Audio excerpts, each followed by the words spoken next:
এই ধরনের চাট কি আগে কখনো খেয়েছো? এটা খাওয়ার পর আমি গ্যারান্টি সহকারে বলতে পারি এটা তোমার মুখে লেগে থাকে। বেনারসে বিভিন্ন ধরনের ভেজ ফুড ভীষণ ফেমাস, তার মধ্যে খুব ফেমাস হচ্ছে বেনারসের চাট। বেনারসের গোধলিয়া মার্কেটের কাছে কাশি চাট ভান্ডার ভীষণ ফেমাস। তাছাড়াও বেনারসের বিভিন্ন ছোটখাটো গলিতে অনেক পুরনো ভালো চাটের দোকান আছে, যেগুলোর নাম হয়তো খুব একটা প্রচার হয়নি, কিন্তু এদের চাটগুলি এবং চাট প্রিপারেশনের যে পদ্ধতিটা একদম ইউনিক।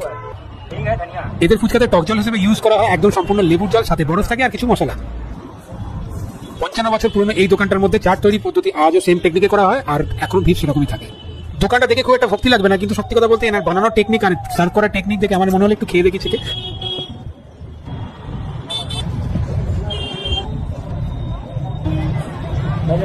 আমি এখানে ট্রাই করেছিলাম আলু টিক্কি চাট, যেটা ডালদার মধ্যে ভেজে সার্ভ করা হয়। সব জায়গায় এরকম ভাবে প্রিপারেশন করে কিনা জানি না, বাট এনার টেকনিকটা একদমই আলাদা, দারুণ খেতে ছিল। কখনো যদি বেনারস যাও ট্রাই অবশ্যই করো। এটা মন্দির থেকে 15 মিনিট দূরে আছে এই জায়গাটা।